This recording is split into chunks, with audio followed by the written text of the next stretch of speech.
A 2021, la población mundial es de más de 7.700 millones de personas. En tu intestino, la población de bacterias es 13 millones de veces eso. Es decir, si fueran personas, podrían poblar 13 millones de planetas Tierra. ¿Y qué pasa si muchas de esas bacterias las coges y las pones a todas así, apelotonadas, apretadas, como en un coche contra la cara, contra el cristal, así? 13 millones metidas.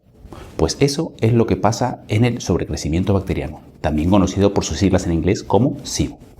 ¿Qué es la enfermedad del SIBO? ¿Cuáles son los síntomas de una bacteria intestinal? ¿Qué causa el SIBO? ¿Cómo saber si tienes SIBO? Estas son algunas de las preguntas que más frecuentemente me hacen sobre el sobrecrecimiento bacteriano. Hoy vamos a responder a todas ellas y al final del vídeo sabrás si tú también podrías tener sobrecrecimiento bacteriano, pero lo más importante, los primeros pasos que deberías dar para asegurarte si lo tienes o descartarlo. Empezamos. Hola, bienvenido nuevamente a mi canal y si es la primera vez que caes aquí, me llamo Luis Cueva, soy médico digestivo y en este canal hablamos sobre problemas digestivos tipo sobrecrecimiento bacteriano, colon irritable, intolerancias a alimentos, pero también hablamos sobre nutrición y hábitos para tener un peso saludable. Hoy día vamos a hablar sobre el SIBO y las preguntas que más frecuentemente me hacen y vamos a responder a muchas de ellas. En primer lugar, la pregunta más frecuente es de muchas personas que no tienen ni idea de qué trata esto es ¿qué es el sobrecrecimiento bacteriano? ¿Qué bacteria es el SIBO?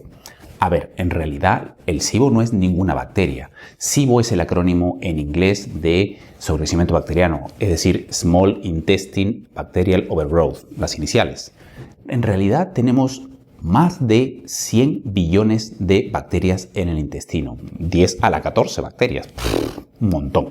Y el 99% están en el colon, intestino grueso. En realidad, solo unas pocas están en el intestino delgado. Bueno, lo de pocas es relativo. Estamos hablando que el intestino delgado se calcula como normal que haya menos de 100.000 unidades de formadoras de colonias. ¿Qué es eso?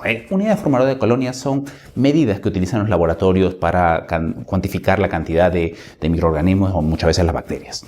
Olvídalo de eso. Lo importante es que eso es poquísimo comparado con los billones de bacterias que hay en el intestino grueso o colon. El sobrecrecimiento bacteriano es la condición en la cual empieza a haber un crecimiento desmesurado, un desequilibrio en esta flora o microbiota intestinal. De la mayoría de las bacterias que se encuentran en el colon comienzan a migrar o comienzan a crecer un número considerable de estas bacterias en el intestino delgado, un sitio en el cual no deberían haber o deberían haber pocas, como te he mencionado antes. En realidad, el sobrecrecimiento bacteriano no es una enfermedad, en realidad es una condición, un desequilibrio de esta microbiota y que se detecta por pruebas de laboratorio, como hablaremos ahora en un momento más en otra de las preguntas frecuentes.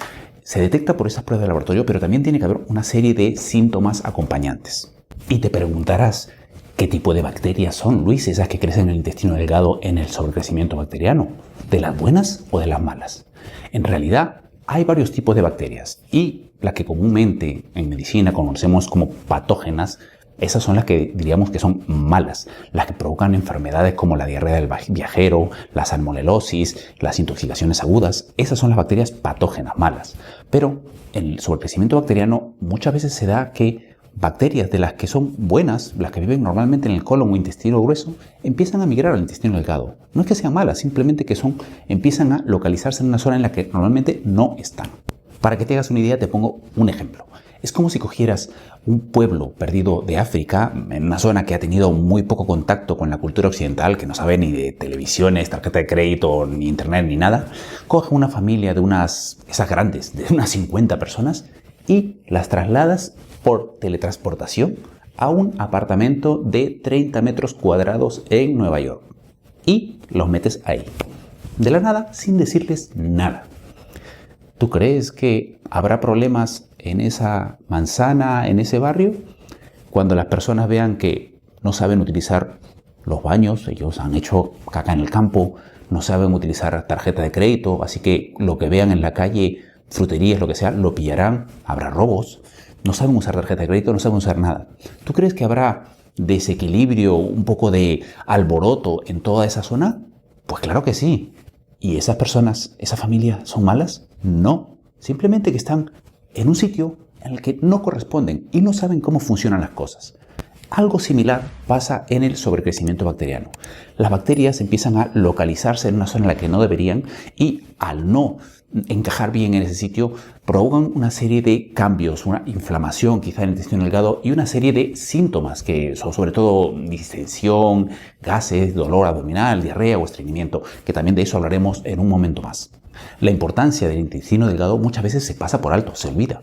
El intestino delgado es como el hermano menor, el que casi no le hicieron fotos. Todas las fotos las lleva el hermano mayor. Pues bien, claro, toda la importancia muchas veces está dado en el intestino grueso, en la microbiota intestinal, la flora intestinal. Pero el intestino delgado, aquel donde se absorbe gran cantidad o casi la mayoría de los nutrientes, muchas veces es olvidado. Y esto tiene que ver sobre todo con el tema de la fibra y los prebióticos, que se postula, bueno, se habla y se sabe que en todos lados que es muy saludable. Sí, esto está genial y viene muy bien, sobre todo para la microbiota y flora intestinal del intestino grueso. Pero si tú tienes colon irritable, sobrecrecimiento bacteriano o alguna de estas condiciones, muchas veces esas cantidades altas de fibra, de prebióticos, te pueden sentar, por decirlo, como el culo. Es decir, al fermentar las bacterias que tienes en el intestino delgado, fermentar rápidamente estos alimentos altos en fibra o prebióticos que tú comes, pueden producir muchos gases, pueden producir inflamación en el intestino delgado con crisis de dolor, diarreas y otros síntomas propios del colon irritable y sobrecrecimiento bacteriano. Es decir, hay que tener en cuenta eso. Recuerda, el intestino delgado representa más del 56% de todo el tracto digestivo, de todo tu tubo digestivo. También en el intestino delgado se produce la absorción de más del 90% de todas las calorías que ingieres. Y también además, en el intestino delgado se encuentra la mayor densidad de células inmunes de todo el cuerpo. Pero ojo, es más propenso al daño y al intestino permeable que cualquier otra parte u órgano del cuerpo. Y también deberías saber que no hay dos personas que tengan exactamente la misma mezcla o el mismo perfil de bacterias intestinales. Hey, ¿te está gustando lo que estás viendo? Venga, suscríbete ahora, para que YouTube te avise apenas publique cualquier vídeo sobre problema digestivo, colon irritable, pero también sobre nutrición y hábitos para tener un peso saludable. Si quieres saber más sobre el mecanismo por medio del cual el SIBO daña e inflama el intestino delgado, puedes verlo todo en este vídeo que tienes aquí. Pero hey, no te vayas ahora, no te vayas aún, que vamos a seguir con las preguntas frecuentes y te dejaré el enlace a este vídeo en la descripción. Vamos con la pregunta 2. ¿Cuáles son los síntomas del SIBO? ¿Qué es el SIBO? Síntomas. He visto en Google una pregunta graciosa. ¿Cuáles son los síntomas de una bacteria intestinal? A ver, una bacteria intestinal de por sí no da síntomas. Tenemos millones de bacterias en el intestino y si tienes un equilibrio adecuado ahí, eso no te debe dar síntomas. Lo que sí te puede dar síntomas es si estas bacterias comienzan a desplazarse a un sitio y a vivir en un lugar en el cual no deberían, que es propiamente el sobrecrecimiento bacteriano. Los síntomas digestivos que puede dar el SIBO son varios, pero los más típicos y frecuentes son hinchazón, distensión o gases, muchas veces al poco rato después de comer, o también dolor abdominal al vientre, diarreas o estreñimiento. En cuanto a la hinchazón, los gases al poco rato después de comer, ¿estos a qué se deben? Se deben a que a las 2-3 horas de haber comido o incluso un poco antes, a la media hora, están llegando los alimentos al intestino y la fibra que comemos es el alimento que normalmente nuestro intestino no puede digerir, pero es la comida que les encanta a las bacterias. Y entonces las bacterias que deberían haber muy poca cantidad ahí, cuando hay un SIBO, abundan en ese sitio, comienzan a fermentar esa fibra y empiezan a producir gases, mucha cantidad de gases, hidrógeno, metano, y eso provoca una presión en el intestino delgado que primero puede causar dolor por la presión en las paredes del abdomen. También ese gas, como no puede, el intestino delgado es más fino que el grueso, tiene que salir para algún lado, entonces tiene que salir o por arriba con eructos o provoca la sensación de no puedo más, o sale por abajo. Eso es lo que da la hinchazón y los gases y sobre todo puede empeorar con alimentos muchas veces muy saludables que son altos en fibra. Las diarreas en el SIBO muchas veces por daño directo de la mucosa por este exceso de bacterias en el intestino delgado, lo cual provoca que no se absorban determinados nutrientes y sustancias, lo que lleva a un gradiente químico, un gradiente osmótico que lo que hace es que no se absorba adecuadamente el agua y esta agua que no se absorbe pues va en exceso hacia el intestino grueso y esto puede llevar a diarreas. Y el estreñimiento, ¿por qué se da el estreñimiento que no puedes ir a veces entre 4, 5, 6 o 7 días? Mira, el estreñimiento se da a veces porque hay ciertos tipos de bacterias, bueno, no son realmente bacterias, son arqueas, es el nombre propio, es un tipo de microorganismos que este tipo de de microorganismos, las arqueas, lo que hacen es, al fermentar la fibra, algunos son productores de un gas que es metano. Y el metano, el gas metano, en altas cantidades en el tubo digestivo, lo que provoca es un enlentecimiento de la motilidad de este, y esto pues lleva a que no se movilice bien, con lo cual todo se paraliza y lleva a un estreñimiento. Y aparte de los síntomas digestivos, hay muchos otros síntomas no propiamente digestivos, pero que pueden deberse a una mala absorción de nutrientes por la inflamación de la mucosa que te dije, como por ejemplo déficit de hierro o de vitamina B12 que no se absorben adecuadamente. Y también, por ejemplo, hay otros síntomas no digestivos como la niebla mental o una lentitud mental o un déficit de concentración, de memoria, que muchas veces empeora al poco rato después de comer, justo cuando están las bacterias ahí comiendo toda la fibra y tú te sientes ahí medio soporoso. Bueno, esto le pasa a muchísimas personas y no necesariamente por el SIBO, pero con las personas que tienen SIBO esto les pasa a veces, y cuando les pasa muchas veces es bastante notorio, y cuando se les trata del SIBO notan claramente la diferencia. Otro síntoma no digestivo que a veces también se da puede ser el síndrome de piernas inquietas. ¿Esto qué es? Esto es que estás, por ejemplo, sentado en la tarde, en la noche, en la casa, en el sofá viendo la tele, o cuando te tumbas en la cama y sientes ahí como un hormigueo, como que tienes que mover las piernas, que es que necesitas moverlas, necesitas ahí hacer actividad, moverlas. Eso se llama el síndrome de piernas inquietas. Estos dos no son síntomas que tienen que haber sí o sí, pero suelen ser bastante característicos también del sobrecrecimiento bacteriano. Pero hay cuidado, como te he dicho, estos signos o estos síntomas de déficit de absorción de nutrientes o estos síntomas de enfermedades asociadas que vamos a mencionar en un momento más, o incluso estos síntomas digestivos que te he dicho, pueden ser debidos al SIBO o pueden ser debidos a otras enfermedades, otras condiciones. Hay mucho solapamiento, por eso es imprescindible que si quieres saber si tus síntomas son debidos al sobrecrecimiento bacteriano o a otras condiciones, te pongas en manos de un sanitario, un médico o un especialista en el tema con experiencia en todos estos campos para que te ayude a resolverlo. Y en cuanto a las enfermedades asociadas que te dije, hay muchas personas que realmente no tienen casi síntomas digestivos y solo tienen síntomas propios de algunas enfermedades muy comunes, muy frecuentes y que están claramente relacionadas con el sobrecrecimiento bacteriano. Y muchas de estas enfermedades o condiciones se ha demostrado que mejoran cuando se les trata apropiadamente el SIBO. Algunas de estas condiciones frecuentemente asociadas al SIBO son, por ejemplo, la depresión. En un metaanálisis del 2016 que puedes ver aquí, se demostró que, por ejemplo, el uso de prebióticos, que es un tratamiento muy popular y conocido que muchas veces mejora el sobrecrecimiento bacteriano, mejora claramente los síntomas de la depresión. Luego también se ha encontrado relación con la elevación del azúcar en ayunas, la diabetes, el colesterol alto, el sobrepeso, también la artritis reumatoide y la enfermedad celíaca. La enfermedad celíaca. Hay un estudio súper interesante y te lo hablo más que en este vídeo. 15 personas que hacían la dieta sin gluten bien, perfectamente, pero no terminaban de mejorar, se les empezó a hacer estudios a ver qué cosa más había detrás. A algunos se les encontró intolerancia a la lactosa, algunos parásitos, y en las 2/3 partes, 10 de estas 15 personas tenían un sobrecrecimiento bacteriano.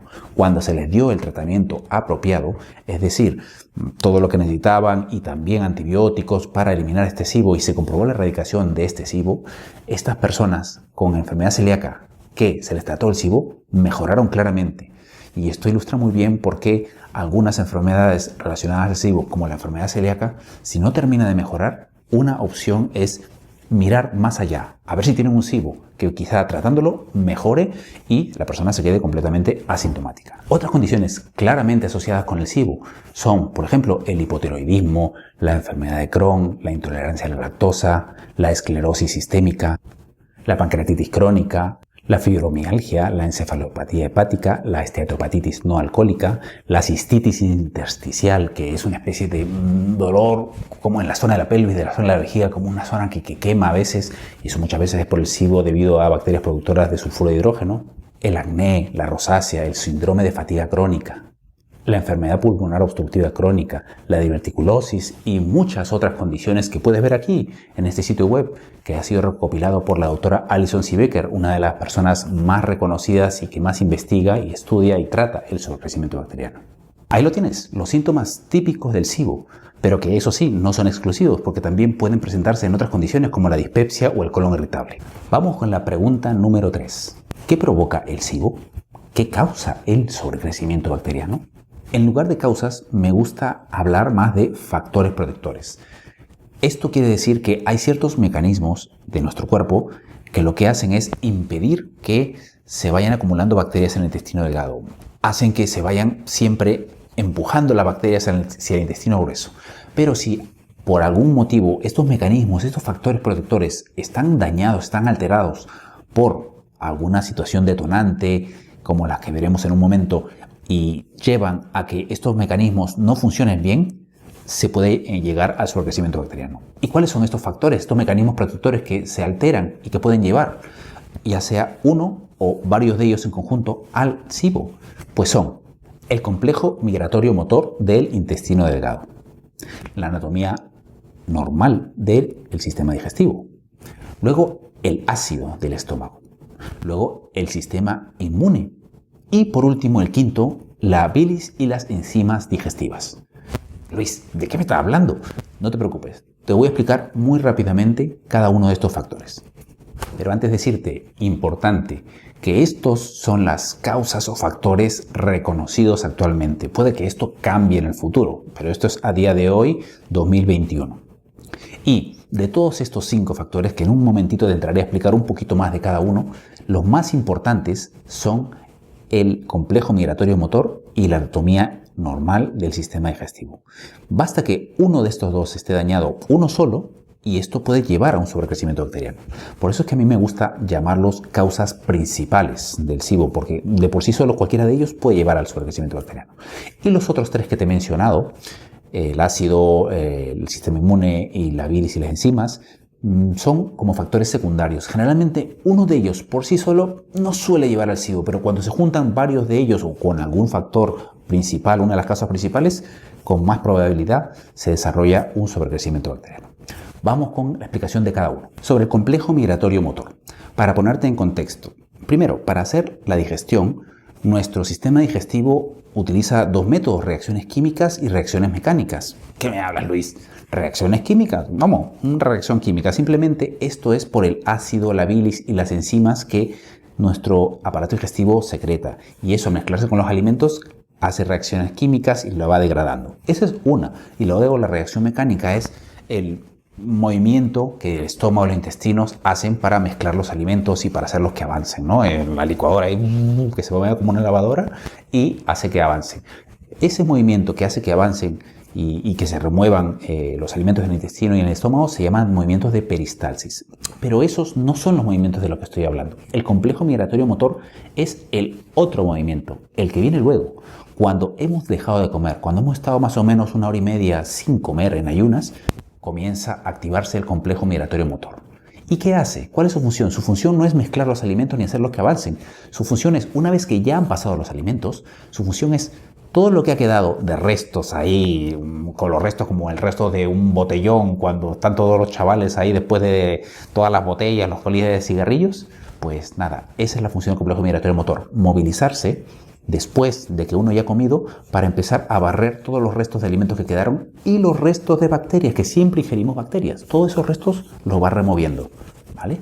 Entonces el complejo migratorio motor vendría a ser algo así como la escobita del intestino delgado que va barriendo todos los restos. Pero su función es importantísima porque lo que hace es limpiar ese exceso de bacterias y siempre irlas empujando hacia el intestino grueso.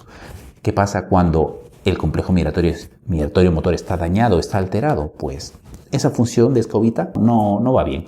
Y muchas veces, ¿cómo se altera este complejo migratorio motor? La causa más frecuente es por alguna intoxicación alimentaria, una gastroenteritis aguda, que muchas veces deja dañada ciertos receptores nerviosos de las células nerviosas de Cajal-Ahí, que son las que controlan este complejo migratorio motor.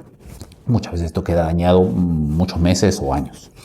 Entonces, esto es el complejo migratorio motor y es por eso que muchas veces una de las recomendaciones que damos a las personas que tienen sobrecrecimiento bacteriano es tratar de espaciar un poco más las comidas. ¿Por qué? Porque al espaciarlas un poco más, das más tiempo de ayuno y das tiempo a que se active este complejo migratorio motor, que puede ser que esté parcialmente dañado, pero le estimulas a que se incentive y se despierte para que haga algo, aunque sea de su acción de escobita y que barra el intestino.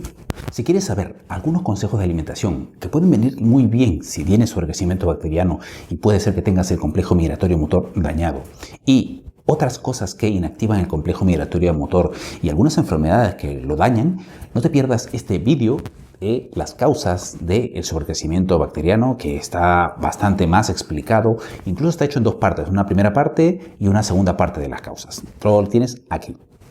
Vamos con el segundo factor o causa principal, una anatomía alterada del sistema digestivo o alteraciones anatómicas.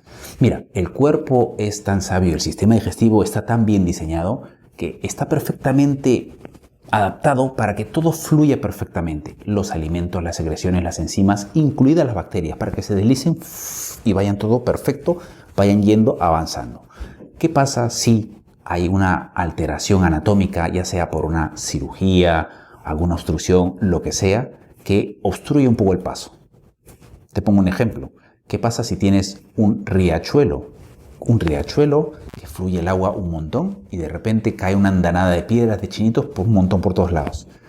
¿Crees que habrá en esta zona, si lo ha estancado mucho el río, habrá moho, habrá estancamiento, habrá crecimiento incluso de plantas porque ya el agua comienza a estar más estancada y no fluye bien?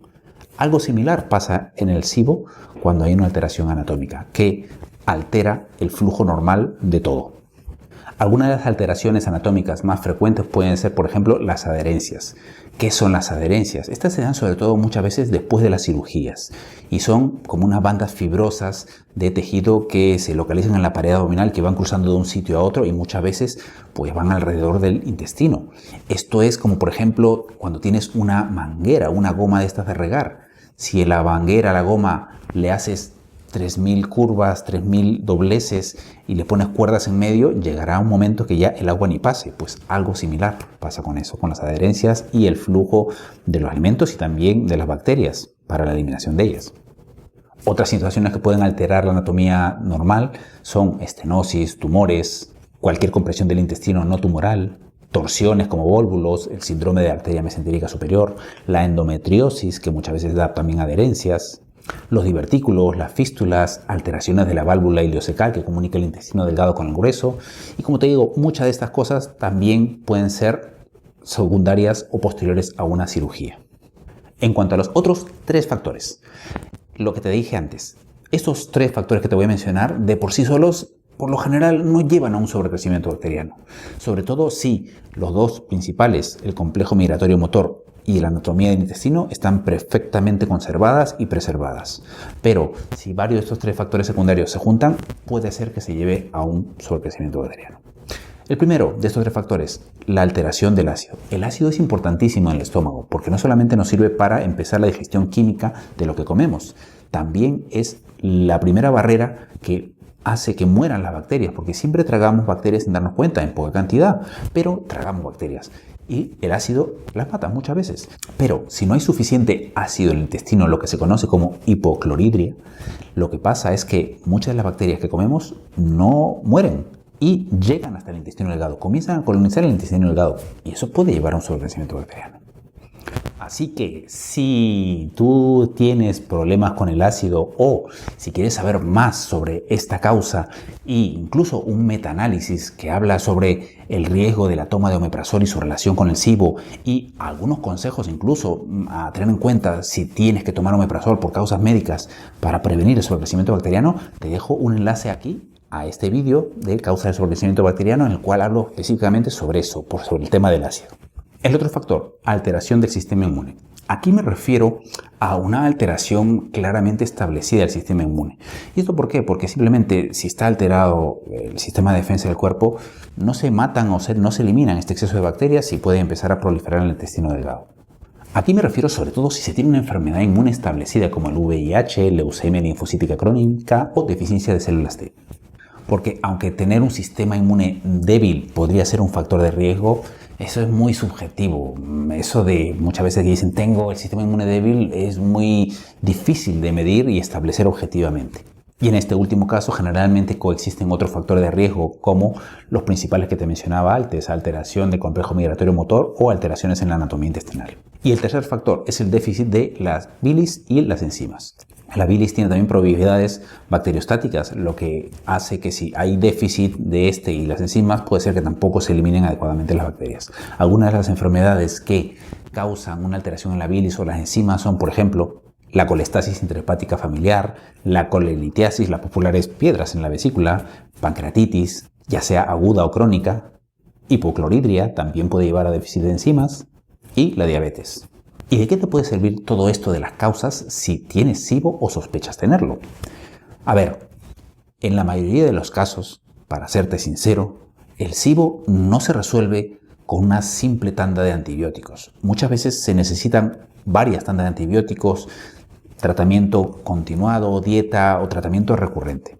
En mi experiencia y en la de muchos profesionales dedicados a este campo del sobrecrecimiento bacteriano y la disbiosis intestinal, el 66% de las personas que tienen SIBO recaen o son personas que tienen estos problemas crónicamente. Y solo una tercera parte quizá pues mejoran con un único tratamiento o con 2 tandas de antibióticos.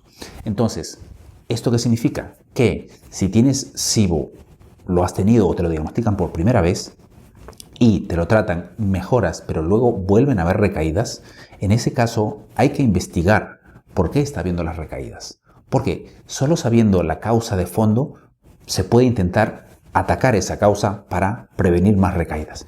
Ya te digo que no siempre es posible. Hay algunas causas que no es posible atajarlas, cambiarlas. Si por ejemplo estás operado y tienes una anatomía alterada, hay ciertas cosas que quizá no se pueden corregir, pero siempre hay cosas que se pueden mejorar para minimizar los síntomas, irlos bajando poco a poco, aunque sea mejorar los síntomas al 70-80%, incluso en estos casos crónicos. Y para esto debes ponerte en manos de un profesional con experiencia en el cual te dé toda la confianza. Vamos rápidamente con la pregunta 4. ¿Cómo se detecta el SIBO? ¿Qué es la prueba del sobrecrecimiento bacteriano? A ver, como toda condición o enfermedad, para diagnosticarla, primero tienes que sospecharla, ¿no? Bueno, como te dije, muchos de los síntomas del sobrecrecimiento bacteriano no son exclusivos de él. Son también síntomas que aparecen en otras condiciones o enfermedades como la dispepsia o el colon irritable. Entonces, lo primero es ponerte en manos de un profesional con experiencia que piense también que puede haber sobrecrecimiento bacteriano, porque muchas personas, o muchos profesionales aún no están muy concienciados de esta entidad y no lo sospechan y entonces ni te lo mencionan. Dicho esto, si la sospecha es alta y quieres hacerte la prueba, quieres saber si tienes sobrecrecimiento bacteriano, ¿qué es lo que tienes que hacer? A ver, te digo, primero lo ideal, que no es lo práctico, es hacer un cultivo de la secreción del intestino delgado. Como te dije, el sobrecrecimiento bacteriano es un exceso de bacterias ahí, entonces lo lógico es medir la cantidad de bacterias que hay en el intestino delgado. Y lo más directo es coger unas secreciones del intestino delgado, cultivarlas y ver la cantidad de bacterias que hay por mililitro. Y en base a ciertos niveles, ciertas cantidades que se han establecido según estudios, decimos, pues sí, hay un sobrecrecimiento bacteriano. Y esto se hace en algunos sitios puntuales en Estados Unidos. Aquí en España no lo sé, si alguien sabe de algún sitio donde se haga aquí me lo dice, pero se hace más que nada en estudios y no es nada práctico hacerlo, porque para esto se necesita una endoscopia, se da a la persona, unos métodos asépticos muy específicos para que no haya ninguna contaminación de bacterias y solo se cultiven las bacterias que se han aspirado del intestino. Vamos, que es muy engorroso y no es nada práctico. Lo que se hace en la práctica no es lo más exacto, pero lo más fácil es el test de aliento para sobrecrecimiento bacteriano. ¿Y en qué consiste esta prueba, Luis? Bueno, es muy simple. No duele, no hay nada de pinchazos así, que te duele. No, nada de eso.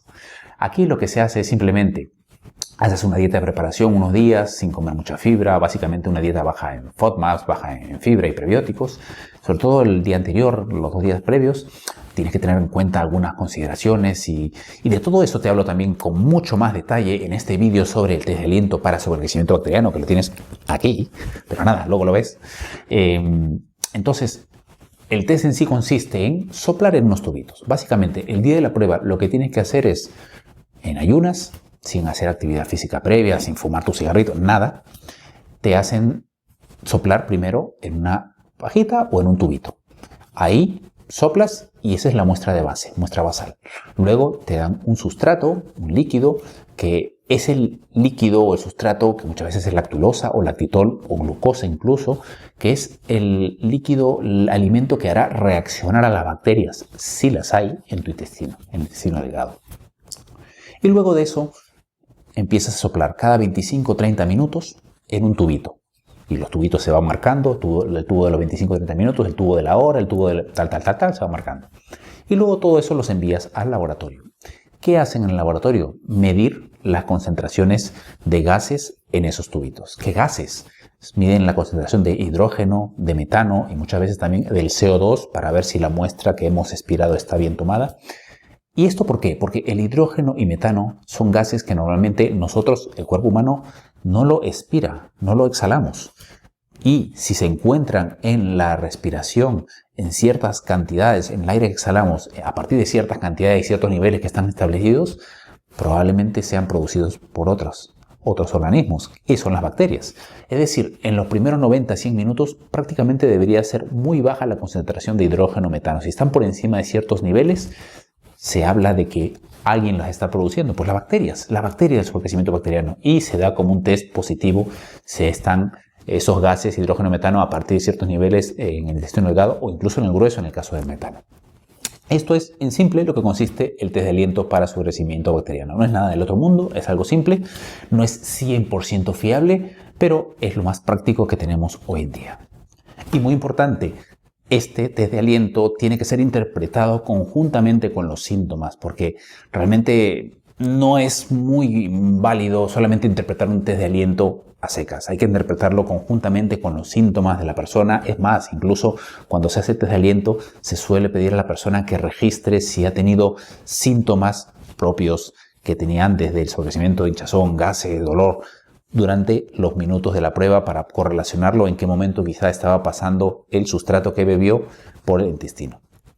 Y todo esto idealmente debe ser interpretado como siempre por un profesional con experiencia en el manejo de estas condiciones. Y como te digo, te hablo con más detalle del test de aliento, los otros tipos de pruebas que hay para el sobrecrecimiento bacteriano y las cosas que debes tener en cuenta en los días previos, qué cosas tomar o qué cosas dejar de tomar, incluso los niveles de gases a partir de los cuales se considera diagnóstico de sobrecrecimiento bacteriano y los requisitos que debe tener un laboratorio que haga esta prueba, porque ya te digo, no todos los test de todos los laboratorios son fiables. De todo eso te hablo con más detalle en este vídeo que tienes por aquí.